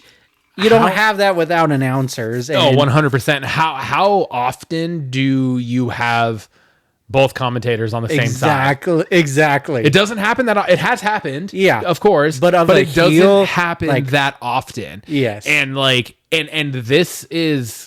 I think the importance of all of that is this storyline is what they're doing it in is not the storyline you would expect them to do it in. Exactly. You would expect it to be in the bloodline. Mm-hmm. You know, you would expect it to be like they're both like afraid of the new bloodline, so like they're both against it and want it to be over type thing. But that's not the situation. When you get to the new bloodline stuff later in the night, you have fucking Corey Graves just fucking just wetting the bed over the new bloodline because he doesn't want to get murdered, and Michael Cole is very, very strictly like, no, I am for the original bloodline. Yeah, you know, but yeah, so I think it's a really important piece of the storytelling, like you said, is that both the announcers both on the same page with talking about how fucking just much of a goddamn mooch and user and everything that Gargano is. Yeah. So it's going to suck because we know Cole is going to Raw, though. So is it going to be that same? It could. Did they confirm that? Well, they say it's going to be Pat McAfee and Cole, right? I haven't seen anything confirmed. I don't know. I guess I don't know. I think we may have just been assuming that was going to be the case, but why not have it be Tessitore and Michael? Oh, I guess because you need a color commentator. But why not then have it just be Michael Cole stays on Raw, Wade Barrett, Michael Cole, Tessitore, Corey Graves on SmackDown, and then when the move happens, then you move Tessitore over with Pat McAfee back to Raw, and then you have Wade Barrett, Corey Graves. Well, I guess they're both technically color comment. Does Corey Graves count as a color commentator? He does. He does. Really? He was a wrestler. Does he really? Yeah. Like, really? NXT. Though? Really, though? But, like, really? It'll be interesting, but regardless, I'm pretty sure Michael Cole's had more fucking wrestling matches than Corey Graves has. False. Pat McAfee, maybe. I'm not even going to fact check that because it's false. Well, I guess is Pat McAfee looked at as a color commentator? Yeah, because he's had a lot of matches in NXT. Well, he's had a lot of matches on the fucking main shows too. That's true. But so has Michael Cole. That's true. Michael Cole's wrestled plenty. That's true too. In his fucking singlet and his headgear. The orange singlet. Looking like a fucking dork. Anyways, we don't know who the commentators for what shows are going to be yet, but I do hope it's Michael Cole and Pat McAfee because they're just too fucking good together to not have that be on Netflix. Yeah. I got SmackDown moving to 3 hours is going to be huge. I think just seeing this episode. Yeah, the storytelling ability is huge. It just, maybe just because it was a go-home show to Netflix debut, but it was a way different show going to 3 hours. It's giving time to the tag team division. It let that tag team match went on for a good amount of time. It let the women's championship match go for a long time, the main event. So, and still telling different stories in between. I'm here for the 3 hour change, and sucks for our livelihood of just we don't have enough time in the day. Now I have to sit there and watch 3 hours in the morning. Yeah, on Saturdays. It's which this very well puts us not able to do morning recording sessions anymore. If you can figure out your fast forwarding thing, then Well, I'm also hoping, and I don't think it's going to actually happen, but there's still a part of me that's holding out hope that they're going to put SmackDown on Netflix. Maybe. Like, why not? Why would you not in that situation? Like, once it airs live, you might as well just fucking add it. Yeah. Why wouldn't you? It doesn't. No reason not to. All right, I got to say it before you do. It's Tiffy-Time, baby. It's motherfucking Tiffy-Time. And this goes back to what we were talking about last week with the fucking slow playing, and like we've been so fucking annoyed, and it's just like fucking goddamn, it's about time. Listening. They were, because the way they did this cash in was unique. The way they did this cash in was it was fucking perfect. Honestly, it was done so well. Yeah. She comes out. They can't find her all fucking day. They don't know where she's at. And all of a sudden her music hits. She comes out and you're like, oh fuck, she's going to cash in. And then she fucking says, I'm going to cash in. And then she fucking throws the ref over the barricade, grabs the briefcase, hits Naomi with it, and lets Nia pick up the win. And I was literally like, I was about to lose my fucking shit, dude. I was so fucking irritated. I was steaming because I was like, this is what we fucking just talked about. The same goddamn bullshit. Fuck. And then they're sitting there and then she's like, hey, go get Bianca. And then she does. And I was like, oh my God, she's fucking doing it. She fucking attacks Nia Jax. She fucks up Candice LeRae. She lets Bianca hit the fucking KOD. Yeah, thank you, KOD. And then I was like, oh shit. She fucking grabs Bianca's ass out of the ring and throws her ass over the fucking, which I don't know that Bianca would have stopped her from cashing in. But I don't see any reason why she would have. But she fucking made sure there's no chance of it. And then she gets up and hits one of the prettiest moonsaults. It almost wasn't. It, like, you could see like the way her feet were on the top rope. Yeah, I know. I was like, she's so hyped up, and that was what I was thinking before she even did the jump. I was like, because they took a second. Yeah, like she got in the ring and she's standing there, and she's like, "Come on, and fucking Lily ring Garcia's the bell!" Taking her time. I know, and I was like, they're taking so long. I was like, oh, this could go wrong. I was like, something bad could happen, but she still fucking hit it. She nails it. Gets to 1, 2, 3. Like, it was weird. Because there was a part of me that, like, for the smallest split second, I got choked up for a second. Oh, yeah. Like, I was like, oh, shit. Oh, fuck. It just happened. We just watched it, and we just watched it happen. And I was like, why the fuck am I getting choked up about this? I was like, this should have happened multiple times already, but they finally it was fucking an awesome moment. It was what it was. Fucking sweet. I've been rooting for Tiffany Stratton this whole goddamn time since you've been on the main roster. You've been rooting for even longer than that because you watch NXT because you're better than I am. You also have less going on, but I will point that out. God damn it. Granted, the more I have going on is my fault. I had the kid, but it does make it harder for me to watch things. But true, I've been rooting for Tiffy-Time this whole fucking time, and I'm so stoked now. Yeah. And what a fucking banger of a way to start the fucking SmackDown season 27, I think it is. Fucking yeah, dude, let's fucking go. Yeah, to build off that, I would just want to give flowers. Naomi and Nia Jax did a great job. That match was solid. They let them do their thing. It started off a little slow, but then really picked up some steam. The match was actually pretty fucking good, especially with how much shit we talked last week about that. And why is this the situation? Now I understand why this is the situation. I loved it. Because there's not many other people on SmackDown right now that can take the L that Naomi can. Yeah. Because it's believable for her to take that L. Yep. I mean, it doesn't hurt her too much to take that L. Yeah. She's still tag team champ. I still think she's a dirty, rotten scoundrel. And I think she fucked up Jade Cargill. But that's for a future conversation. But no, I think the match itself was it was really good. The Nia's improvement week in and week out. Granted, we have seen some of this, but I think some of this... I think Nia is only as good as her opponent is. Mm-hmm. Yes. I think that's a fair statement where like Rhea, doesn't matter who her opponent is, her match is going to be good. But it's like Liv doing the Oblivion or whatever that's called. To Rhea. Yeah, there's chemistry. Right. And Nia has Liv, some chemistry but with some. Even Liv. Like Liv's going to have a fucking banger of a match most of the time, regardless who she's against. Io, same idea for the most part. Becky, same idea. Charlotte. Like Bianca, like it's all this Tiffany, right? Yeah. Even now, like she's gonna have a fucking great match regardless of who she's in the ring with. Nia's not that. Mm-hmm. She is only gonna be as good as her opponent is in the ring because there's only so much Nia Jax can do. Yeah. But we have now seen her take 2 dope fucking reversals off of the top rope in the last month. Yeah. And that fucking like power slam reversal into a fucking flipping power slam cross body, whatever the fuck you want to call it, was fucking legit. And to see someone her size doing that is impressive, and that's cool. And so I thought Naomi was a lot more believable in this match.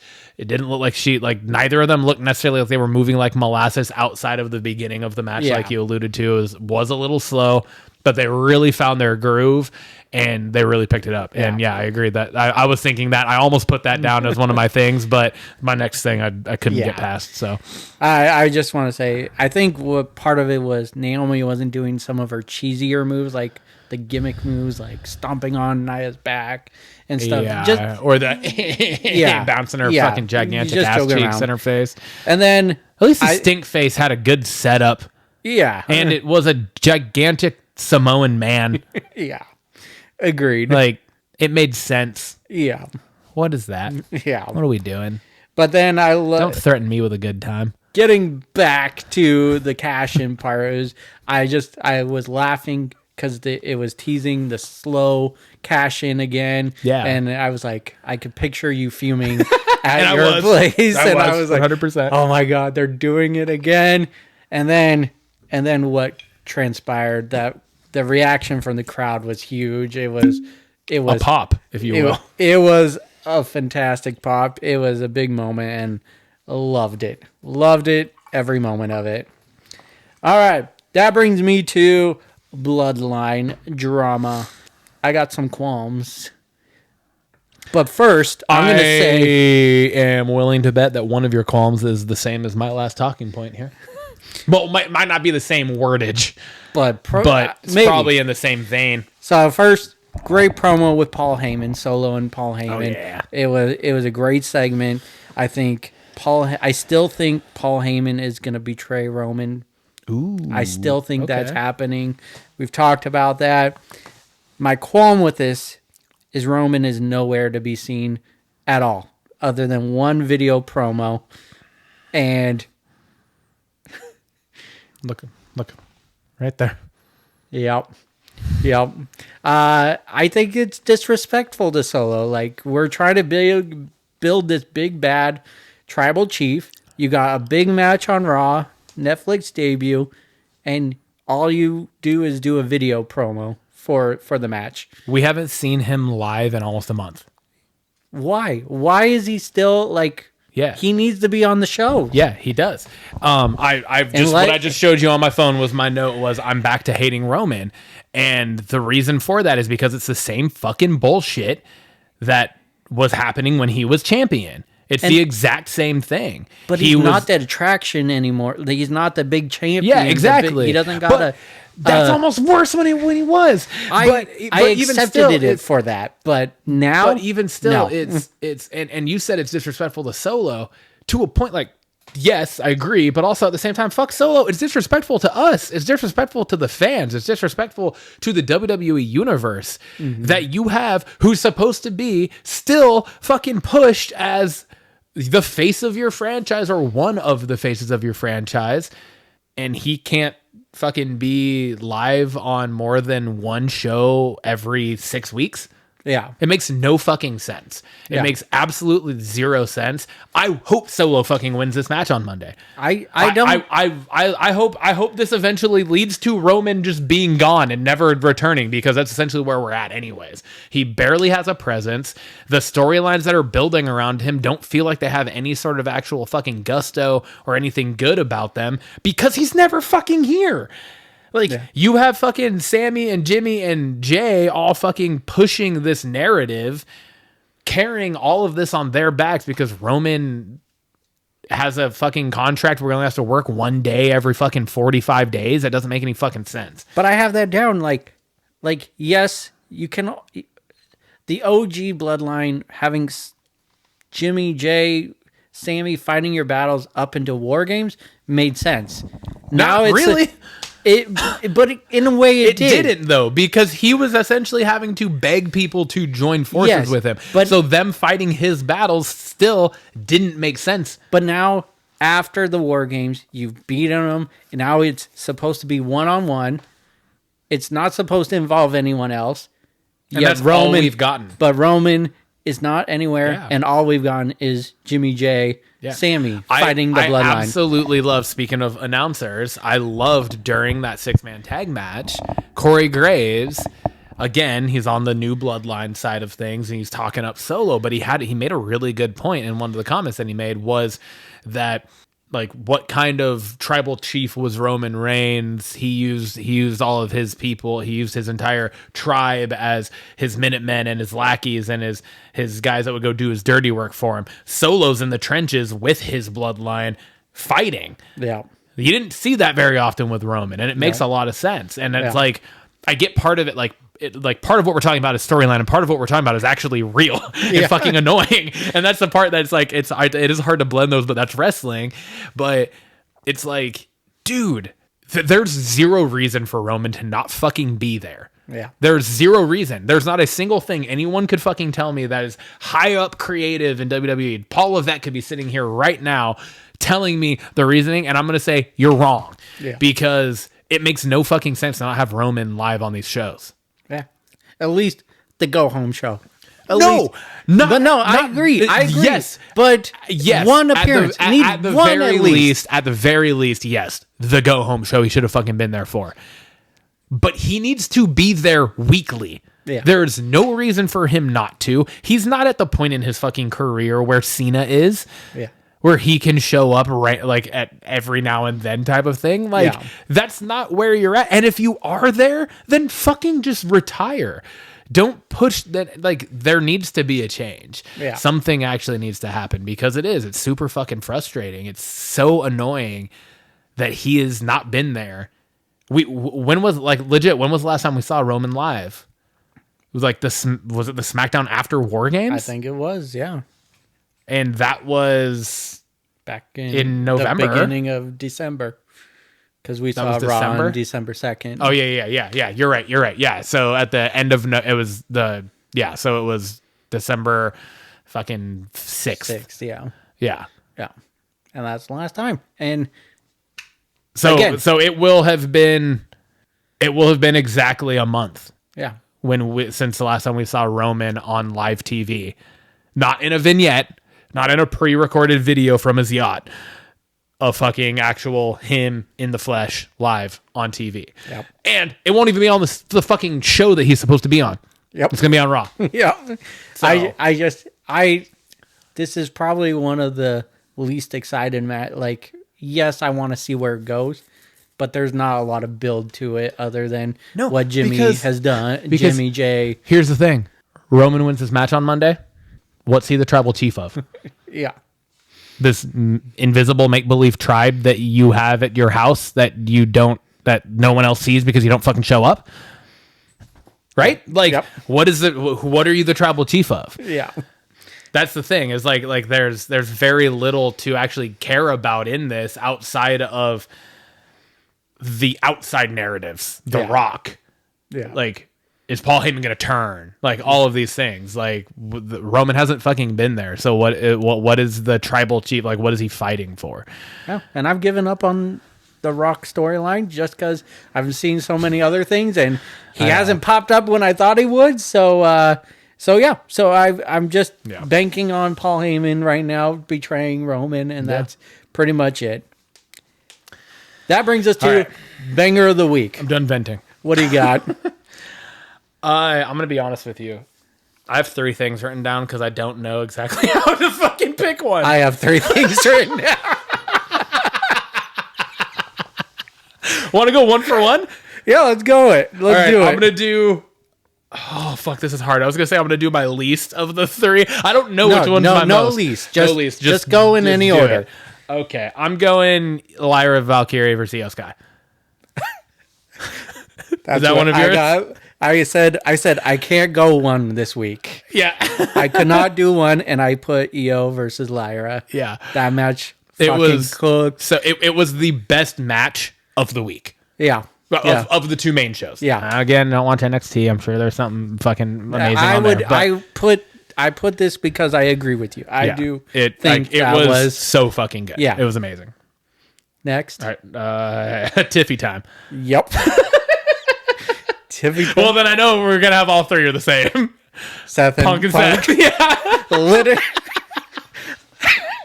We did not talk before we this. Did not plan that at all. That is fucking awesome. I absolutely... You can see my notes. Right? Oh, I just deleted mine, but they were there. I promise. I'm the one that said them. So yeah, you know, I had it. You know, I had them. Yep. Oh my god, that's hilarious. That's so great. Funny. Oh my god, we are on the same wavelengths. We are. But it's hard. With this week in wrestling, like we talked about with those 2 shows being what they were, it's hard to just be like, one thing sticks out. No, dude, like the fucking promo was, like we said, arguably, it could potentially legit go down as the greatest promo in the history of wrestling. Yeah. I think it will 100% go down as the greatest face-off. Oh, yeah. And then Tiffany Stratton with the cash in, everything we just talked about, and then fucking the Lyra Io was just a great match. Yeah. It was easily the banger of the week when it comes to matches. Oh, yeah. It was fantastic. So, yeah. All right. Brings us to our belts question of the week. Ryan, you posed this one. I put on here, I said with Raw going to Netflix, and this was before I read something when I put this on here. So I do have an update in the middle of this, but I said with Raw going to Netflix, I'm curious to see if we might get a new Raw theme song or intro. Update. I did read that Travis Scott will be offering new music as the new Raw themed song on Netflix. That was what? I'm not a fan. Do you know what it is? No, I don't. Okay, but I same. I agree with you. When I first read that, I was like, "Fuck." Yeah. And this is gonna bring us to the thing, which we very well may have very similar answers to this question. But I read that Triple H came out during one of Travis Scott's concerts, and that was kind of like when that was announced. I couldn't find what the song is, so I'm wondering if if it is actually like brand new music that he's dropping specifically for the Raw Netflix debut, maybe, because I couldn't find what the actual song was.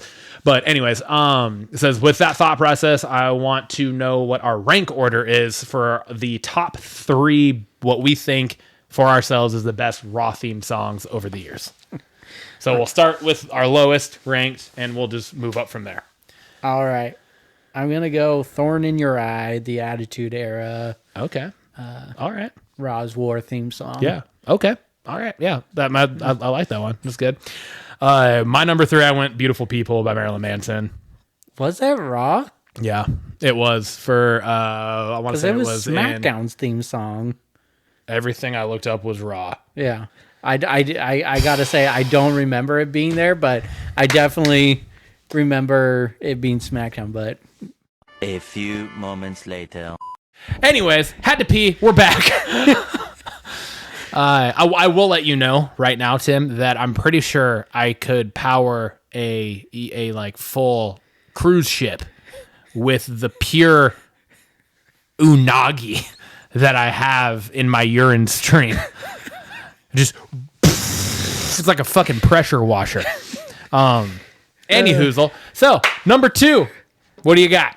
I got To Be Loved, Papa Roach. Also, my number 2. To Yeah. Be Loved by Papa Roach. It was fucking awesome. Whoa, never give in. Whoa, never give up. Whoa. I love it. I just wanna be loved. It's beautiful. Love No, it. I- Absolutely. Absolutely loved it. My number 1 is Across the Nation, Yeah. Union Underground. Obviously. Same. Move to the music, play that fucking music. Moving to the music. Yeah. Let's get it on. I love it. The theme of that is they're all rock songs. They get me hopped up for the. I know. And I'm just over these rap. Like they're not.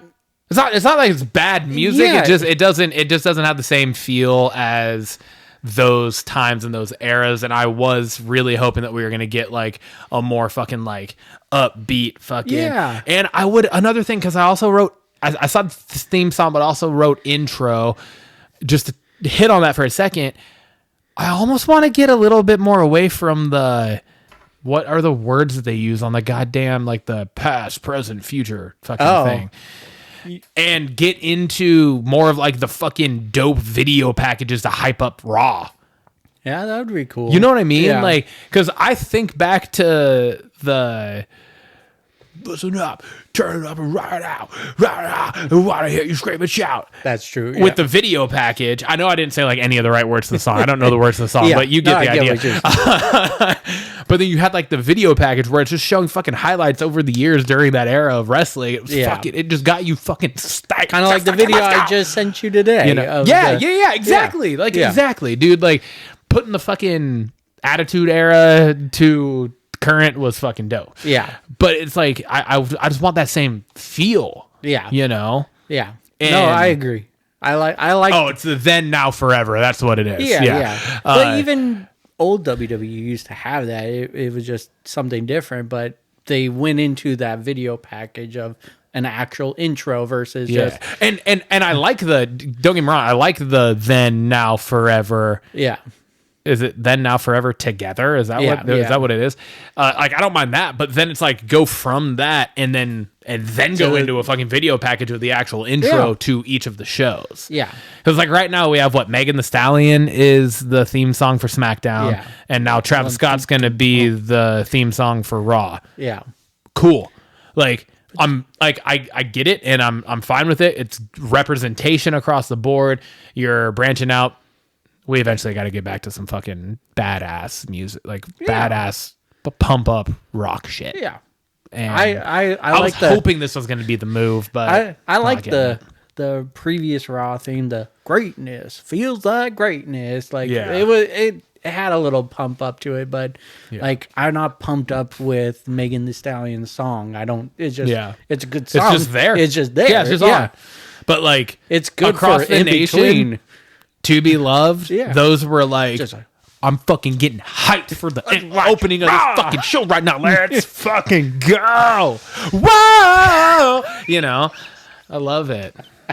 Let's fucking go. let's go.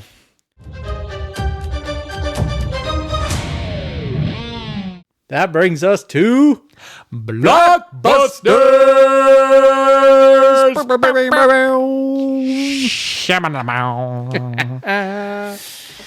Timmy. got a handful of things today. Yeah, we got a few things. I put this one on here. It is a new show coming out. I just now at this exact moment realized I didn't put what network it's gonna be on. I want to say it's like ABC. I want to say ABC. I feel like Tim Allen usually has a pretty good working relationship with ABC. But anyways, shifting gears. It's a new Tim Allen sitcom. The trailer just dropped within this last week or so.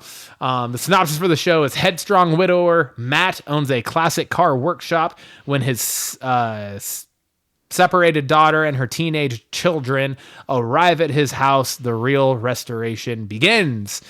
the cast of the shows, Tim Allen, as we previously mentioned, Kat Dennings, and Sean William Scott is in this, which I didn't know that. I knew of this show before I saw the trailer. Didn't know he was in it until I saw the trailer, and I was like, fuck yes. I love him. I love everything pretty much that he's in. And yeah, so I'm super excited for this. I love Tim Allen's sitcoms over the years. Like, I'm going to be honest. I love most fucking everything Tim Allen's ever been in. Yeah. And there's not very many things like that I don't like that I can think of that he's been in. Home Improvement, obviously, phenomenal. And then Last Man Standing, I fucking love that show. Like, I like Last Man Standing more than Home Improvement, and I fucking love Home Improvement. So, I know you love Home Improvement because your boy, JTT, Jonathan Taylor Thomas, up in that bitch. Did you also, fun fact for you about Home Improvement, did you know that all three of the kids, all of the actors that played those three kids, all had three names? Like, it was Jonathan Taylor Thomas. They all went by all three. I did not know that. Because the oldest son, who is not doing too hot right now, he just got arrested for again. He's been arrested a lot. He doesn't look very good. But it's Zachary Ty Bryan. And I cannot remember the younger kid's name, but that might have to be a fact check. I'm pretty sure he went by all three, too. Yeah. Anyhoozle. This is a new sitcom. It releases this coming Wednesday, January 8th.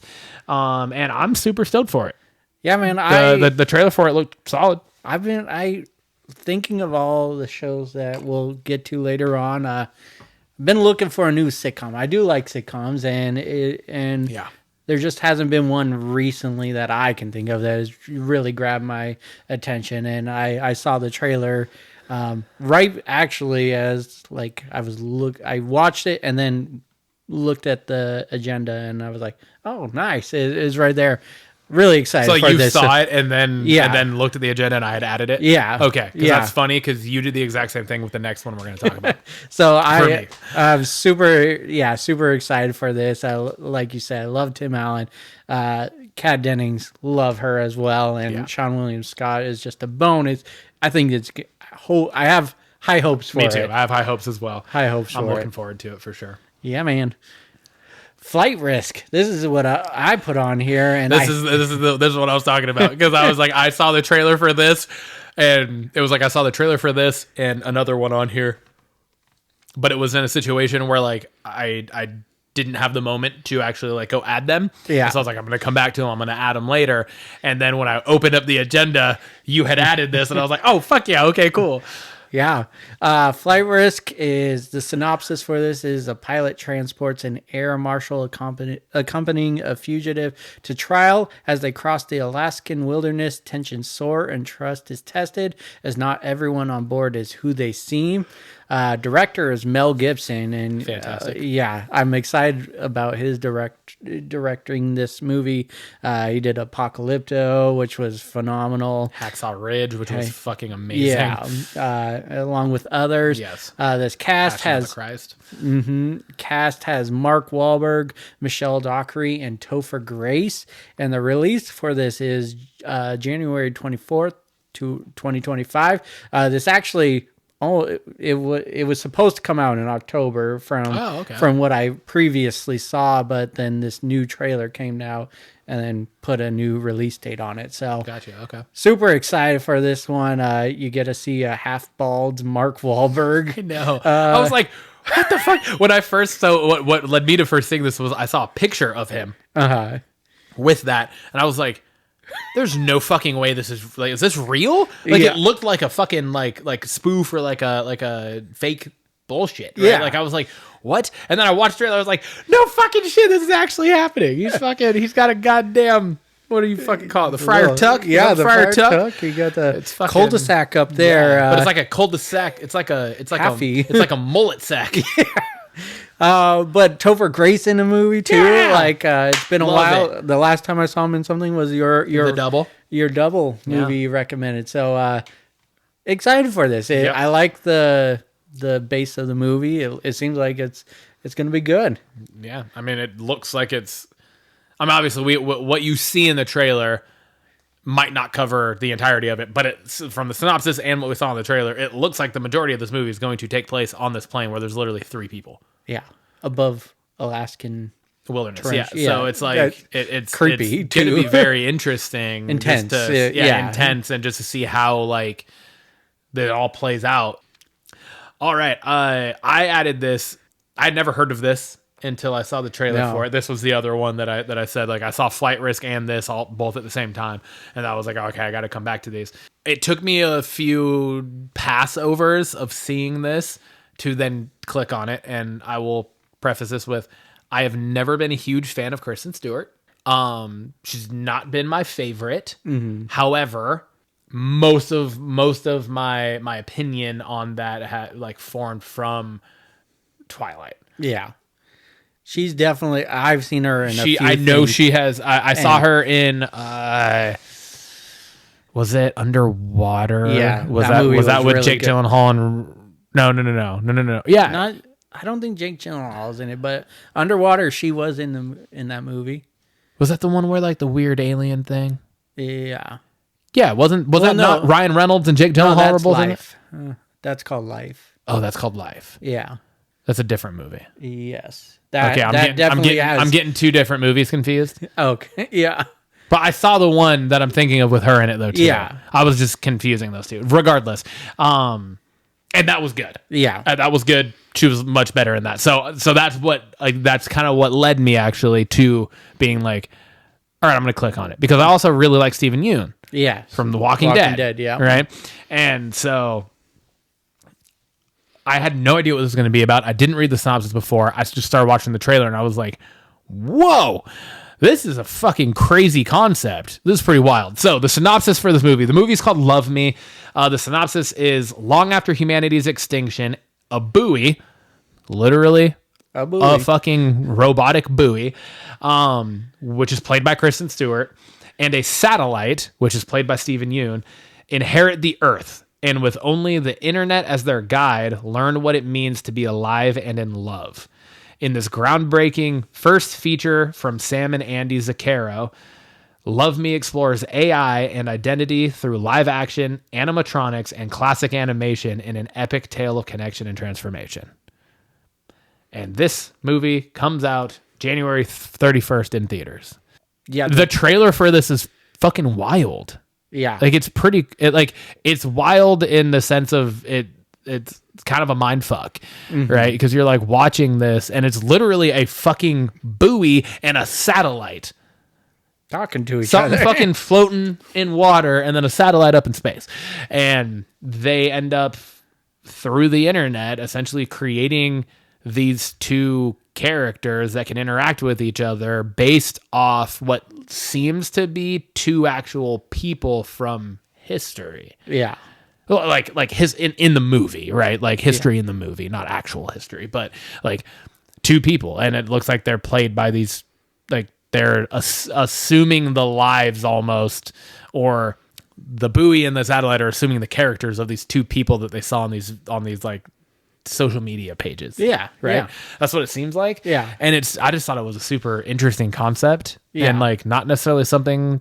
It's a completely different than anything we've really ever covered on the show. So for sure. Yeah. I thought it was interesting. Yeah. No, watching the trailer, I don't think I've ever been just so mesmerized and confused, but like just watching, I was just like could not look away. And I'm like super excited for this just because it is totally something different. It was kind of hard to follow.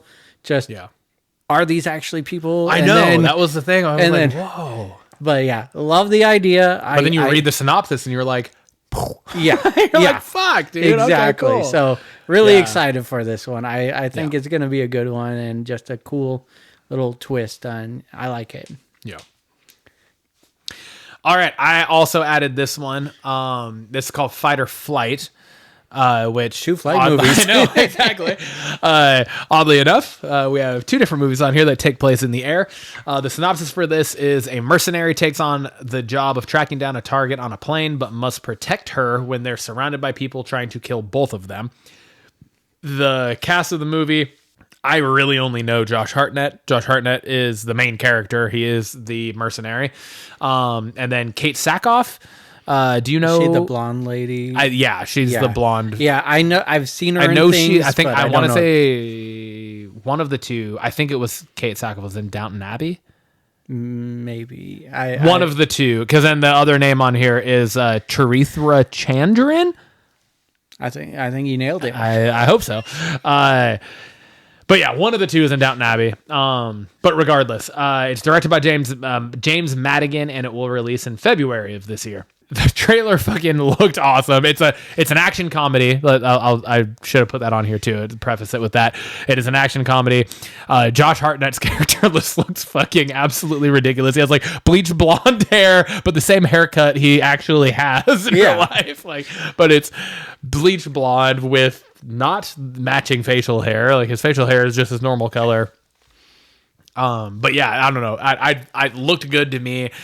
I'm here for pretty much anything Josh Hartnett's in now with his kind of revival of his career. Yeah, exactly. And the Josh Hartnett comeback. I'm stoked for this. And anything else he does in the future. Yeah, the trailer looks great. It kind of reminds me of Bullet Train a little bit. From that, where it's taking place on this mode of vehicle, mode of transportation, and it looks crazy, kind of along the lines of Novocaine. You know what it reminds me of? It reminds me of the movie Flight. Or Fight. Weird. No, but look, it looks great. The comedy looks great, and it's just a bunch of people trying to kill Josh Hartnett and whoever he's. Yeah, I like the part of the trailer where she's like, "I need you to get to the airport." He's like, "You put me on a no-fly route, on a no-fly list." It was just simple, but it made me laugh. I'm excited. I'm excited for it. It looks really good. Chaos for sure. Yes. Blockbuzzin. I picked this movie for this one, and we've talked about it previously, and I 100% agreed with it. As soon as you texted me, I was like, yes, because I need to watch it, and this is gonna make me. So Blockbuzzin, again, the premise of this is picking a movie that generated quite the buzz, and this movie for sure did that. So Joker, Folie à Deux. Also, I appreciate you finishing filling out the slide. I honestly got to it, and I just put the name, and I was like, I don't remember what the fuck all we go over on this. So I was like, we're just gonna wing it. But then you filled it out, so I appreciate that. So why is this movie buzzing? It's a follow-up to the controversial The Joker in 2019. Joker was the first R-rated movie to break $1 billion at the box office. Stirred up a lot of emotions with mental health, and many thought it was glorifying the wrong things. This leads to the sequel 5 years later, and the movie was met with critics and fans panning the movie tremendously, and it was definitely a new take on the movie for sure. Yeah. But it definitely was a very high to a very low situation here with the two movies. So, yeah, Ryan, what were your thoughts on this movie? And I actually really enjoyed it, honestly. And I think I liked it because it was fresh. Mm-hmm. It was new. They literally turned it into a musical. Mm-hmm. But it was like a fucking super dark, gritty, maniacal, fucked up musical, which is not something you're used to seeing. And so I really enjoyed it for that. I think the whole glorifying the wrong thing, fuck off. That's what the point of this is. Yeah. The whole idea, he's fucking, in any iteration of the Joker, he's a fucked up person. He's a fucked up individual. Same with Harley Quinn. So it's just I don't know. I don't lean into all that shit. But I just take it for what it is. I watched the movie for what it is, and I enjoyed it. I thought it was good. We don't need to get into it because I don't want no spoilers, but the ending legit shocked me. Oh, yeah. I was like, whoa, fuck. Okay. Pretty definitive. I'll say that. But yeah, so I thought it was good. I really enjoyed it. I am happy that we watched this for Blockbuzzin. I think that it garnered that, and I think it still deserves that. I don't know. I really enjoyed it. I thought it was really well done. I appreciated the inclusion of other Batman lore characters that were in it, and I really enjoyed it. I thought it was solid. Yeah, I'm gonna agree with you, and I was gonna be worried if I was the only one that really enjoyed this movie. Yeah. I thought it was fantastic. I don't understand what the hate was on this. Yes, it was different, but I appreciated it for that. Yeah. I knew from the second they mentioned it was I was like, okay, it's not gonna be in the same thing, but it was almost a direct, like, it happened exactly right as the movie ends previously, almost essentially. Essentially, pretty much. And it just, I didn't see very much difference in the tone of the movie from the first one. No. Other than the music, but I thought I liked it. But the music pieces to it were all in his head. Yes. That's the thing, is like it just continues to add to the mental health aspects of everything. And I don't know. I thought it was super well done. I thought that it was just I love the fact that Todd Phillips, I believe, is the director of this. I love that he leaned into it and he didn't shy away from all of the controversy that surrounded the first film. Yeah. And then they got greenlit to make a second. And this movie, for me, felt like he was pretty much like, fuck you guys, I'm going to do what I want to do. Yeah. And he made the film he wanted to make. And I love that. I absolutely love that, because there are a lot of situations and a lot of things nowadays in current cinema and just the political and societal landscapes that we live in now that keep people from doing that, like truly, and it keeps us from getting the content that we deserve to get. And this movie is, I think, exactly what we deserved. Yeah. And it leaned even further into the fucking mental health side of everything. Like he is in the middle of what he's in, and he's having this happen. And then you have the Harley Quinn character side of it, who fucking checked herself into this fucking thing. And like that whole fucking storyline that we got, but like didn't dive super deep into, but like we got enough to understand that like she's fucking crazy too. Yeah. And you just get all of this. And I don't know, I fucking loved it. I thought it was phenomenal. I thought the cinematography was great. It was so good. It was beautiful. It was just it was beautifully dark. Yes. Right? Yes. Like it was beautifully dark. Yeah. And it was so well done. And I like what he said after, or as the first one was coming out, was like, if I can't do comedy because of political, whatever's going on, I can't do what movies can we do? Like, what is going to get people, to watch these movies? And, and it's so true. But I agree with you. No matter what you make nowadays, somebody's going to be offended. Yeah. So fuck them. Yeah. Like seriously. And that's kind of the attitude that we need to get back to, is if you are hurt by something like this, you are such a weak individual.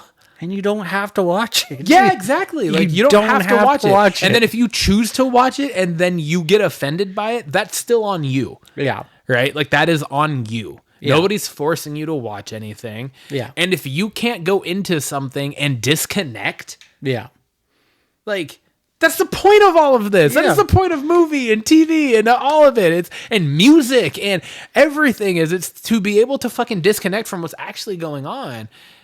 If you can't do that, then like you, honestly, in my opinion, you don't deserve to have an opinion on it. Yeah. If you can't disconnect from it. So my last thing is on this, and I think this movie perfectly sums up the way I feel is, I feel like they need to stop letting critics put out reviews before the movie's out. I agree. I think it sets the tone 100%. For the movie, and people buy into that so quickly. And it ruins it. It's literally no different than the comment section on a social media post. Yes. It's no different. It's the exact same thing. Yeah. Now you just have people that are trained professionals, but it's like, I disagree with 95% of Rotten Tomato scores. You know what I mean? I respect their view on outside of Blockbusters. Those things are fucking pretty spot on, but those ones are pretty good. I'll agree 100%. But no, like it is, and 100% I agree with that. It's like, let the fucking movie come out and let the fans, let the movie itself have a chance, to bring in the attention that it could, without, unfortunately, because people do, like you just said, like people buy into critic reviews for whatever fucking reason. Yeah, people buy into critic reviews, and then they don't go see it. Yeah. And it might very well be their favorite fucking movie. Yeah. You know, like how many times I've seen terrible reviews for something, I've gone and seen it, and I'm like, that was fucking awesome. Yeah. This is one of them, right? Yeah. Like I watched this, and I'll be the first person to tell you, excuse me, I didn't go see this in theaters. Probably pretty fucking close because of that reason. Yeah. Yeah. Right? So I was nervous watching this just because of what I saw online. I didn't not want to see it, but also was nervous. I was like, I hope it is a good movie, you know? So, yeah.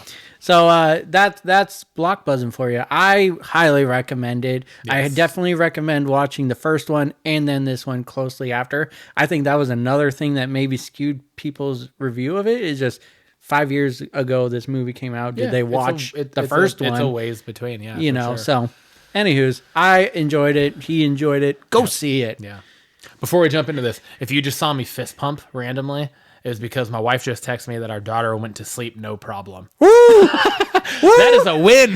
Mark the calendar! She went down no problem because I am going out to celebrate my dad's birthday right after this. So Yeah. I am not going home tonight until later.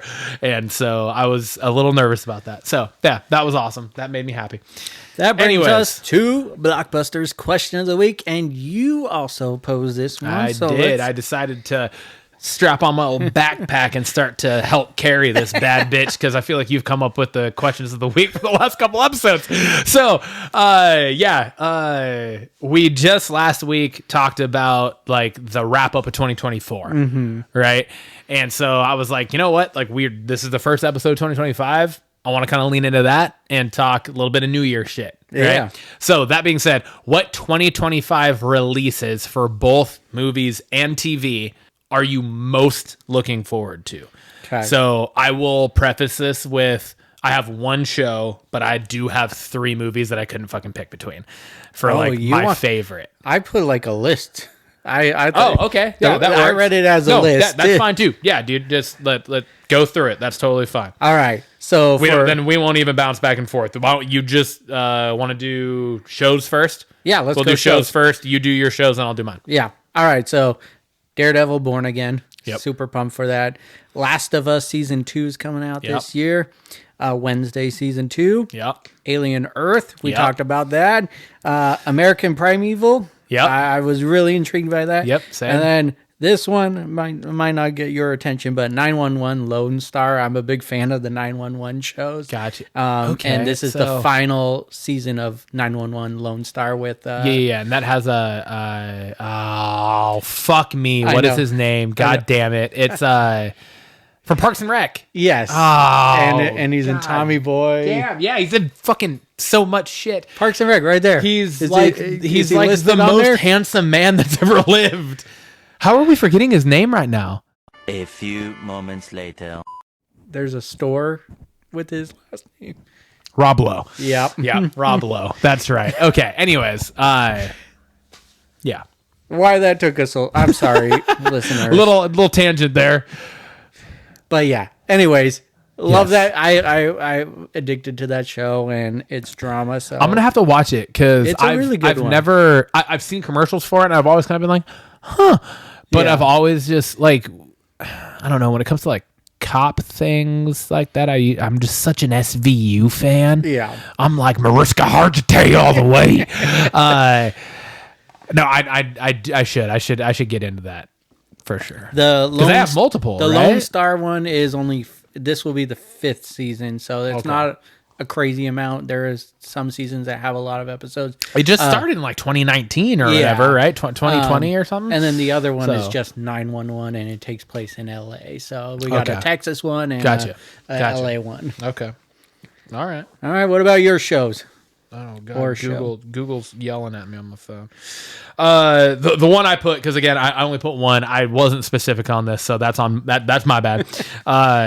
Was Daredevil Born Again? That's my that is my number one most anticipated show that I'm looking forward to in 2025. But literally everything you wrote that you just listed outside of 911, because I haven't watched that. Yeah. Everything else you listed are things that I'm like, fuck yes about. Like Yeah. I'm stoked for them. But Daredevil Born Again is. Yeah, that's at my top of my list. Yeah, there, and that was too. the first thing you said. Yeah, same. And it's it's a reboot,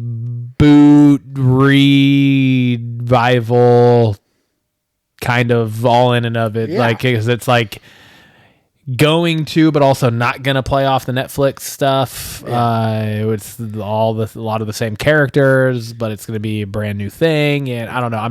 I'm excited to get to see the iteration of Daredevil that we loved continue in the MCU. Yeah. And I think it's a really, fucking cool thing that Feige was like, no, let's fucking do this. Yeah.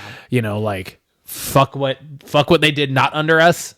Let's use these same people because the fan base loves them so much. Yeah. They listened. They legit listened. And I don't feel like you see that a ton. Not a lot. But like they actually fucking listened and were like, dude, he's so fucking good. Yeah. We need this. So yeah, I'm super excited for that too. Yeah.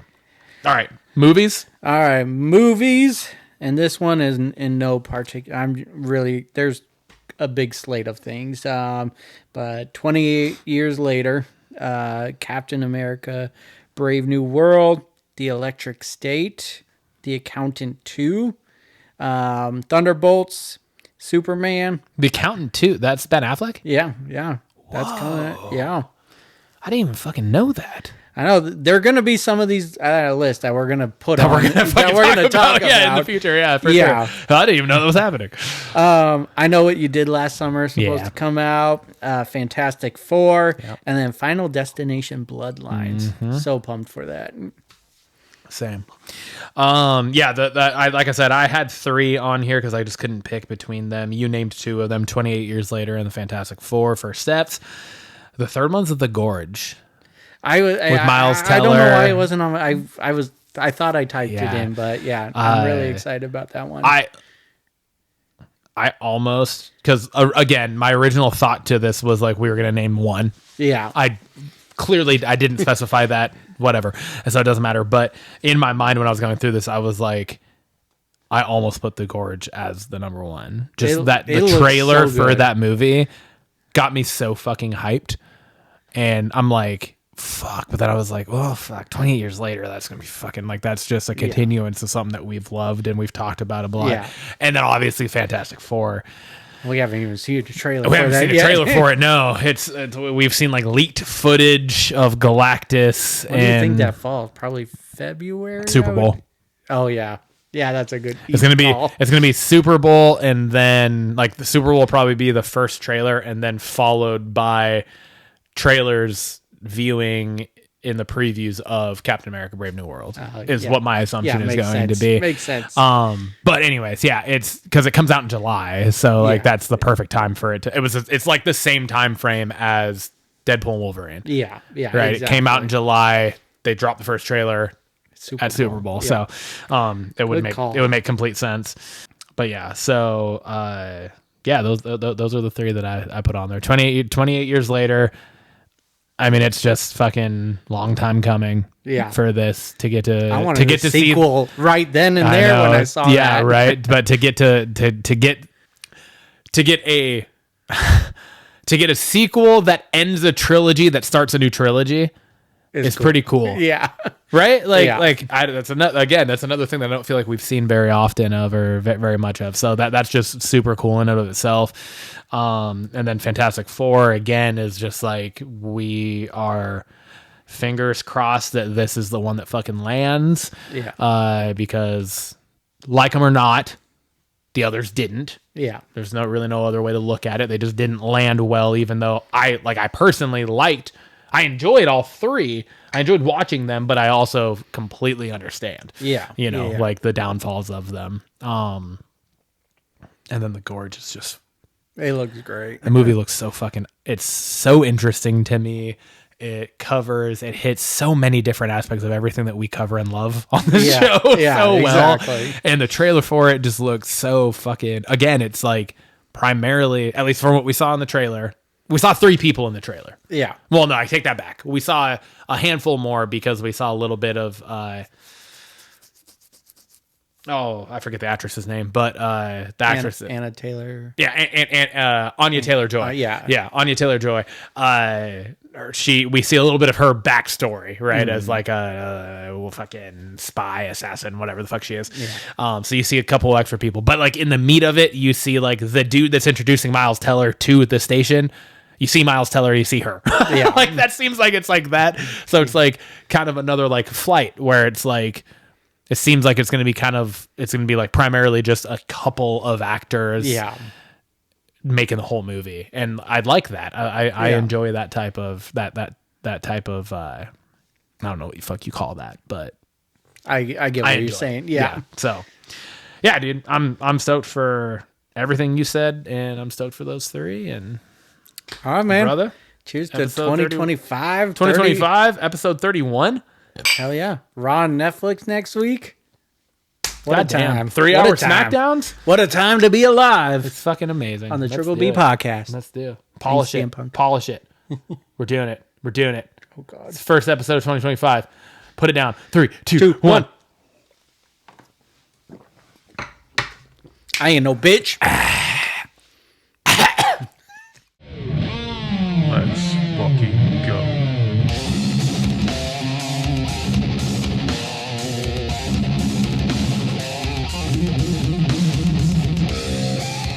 Thank you.